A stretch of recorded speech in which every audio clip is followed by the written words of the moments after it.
Ate, uwi na kita. Marami ka na nainom. Gusto ko uminom. Ate, please. Oh, Beng, please, leave me alone. Gusto ko uminom. Pare, mas mabuti pa iwanan na muna natin si Giselle. Giselle, iwanan ka na muna namin, ha?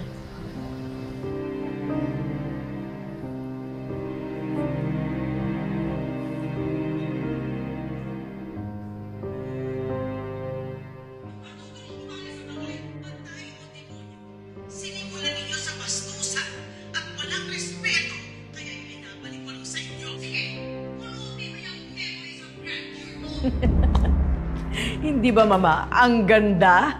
Panalo talaga yung video mong to, madam. Ang taas na ng views, isang oras pa lang. Hindi lang sa Apex na pahiya si Giselle. Pati na rin sa mga netizens. And Mama, you didn't have to come here. Pwede ko naman ipadala sa iyo yung link ng video.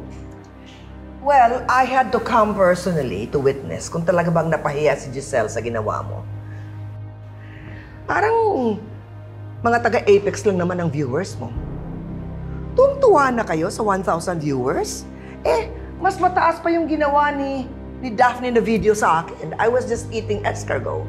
Mama, syempre hindi lang sa iisang platform ko ilalabas ang video na yan. And nag-hire na ako ng mga troll farms. May script na sila.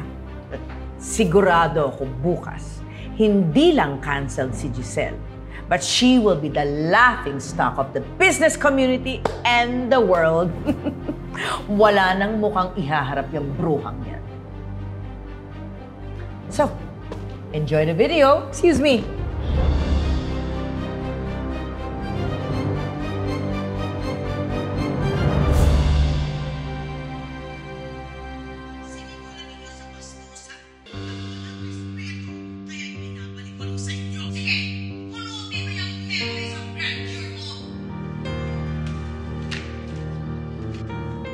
Mommy?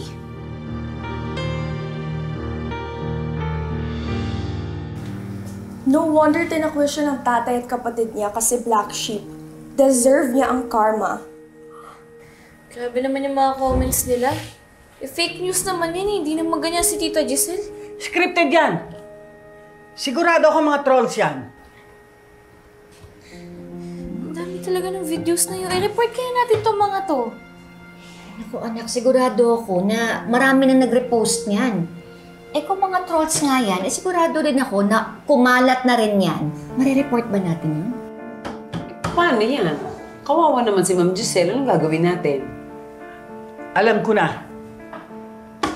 Magpo-post din ako ng video. Tapos gagamitin ko ang mga susanatics ko para puksain yung mga trolls na yan. Ella, di ba may procedure ka pa po bukas? Kaya pwede po ba, wag mo nga pong pagurin yung sarili ninyo. Wag ka po muna mag-isip ng mga ganyan. Diyan, tama po si Annalyn. I-kondisyon niyo po muna yung katawan ninyo. Huwag mo muna kayong isipin tong mga to, ha? Sarili niyo muna isipin niyo. Eh, paano naman si Giselle? Kawawa naman si Giselle.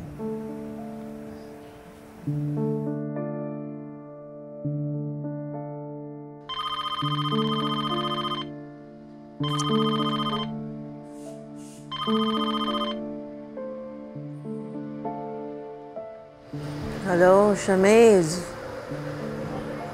What's up? What? What video? Hindi ko pa napapanood. Sige, papanoorin ko.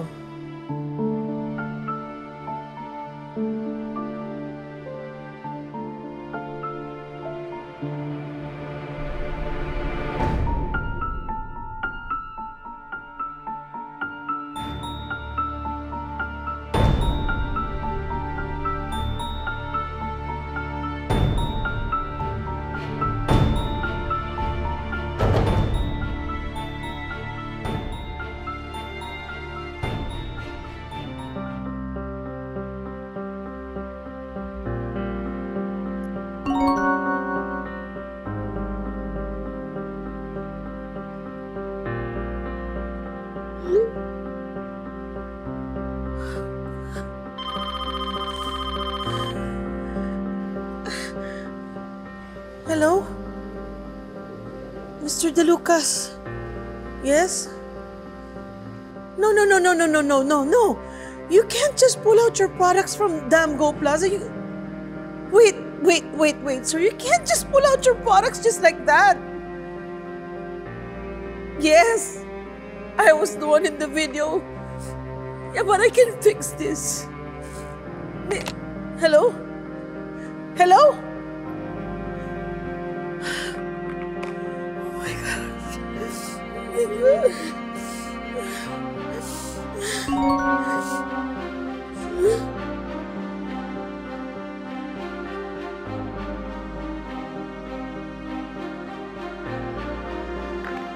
Damn you trolls! Trolls and buzzers! Hindi niyo ako kilala! Ma'am, excuse me po. Okay lang po kayo? Get your hands off me! Ma'am, kumalma po kayo. Gusto niyo po ba ng tubig? Don't tell me what to do! Wala kang pakialam!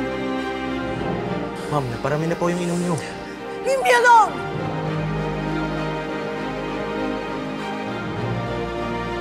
You! Anong ginagawa mo?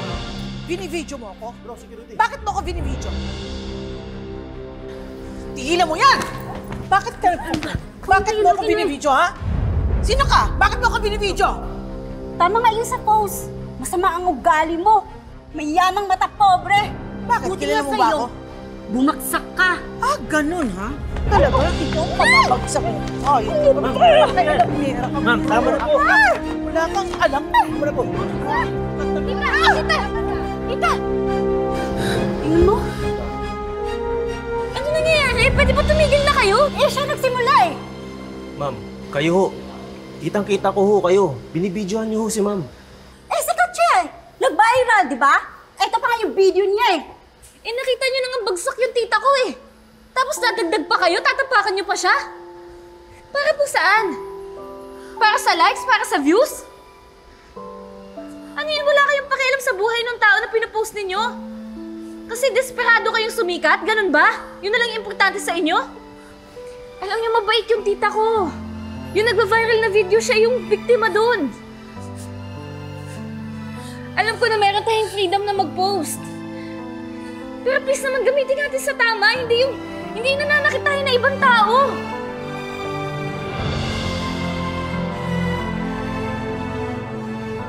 Tara na po, Tita Giselle. Ma'am, teka lang ho yung gamit niyo ho. Sakit na nga. Babayaran ko na lang po mamaya. Babalik po ako. Sige po. Thank you.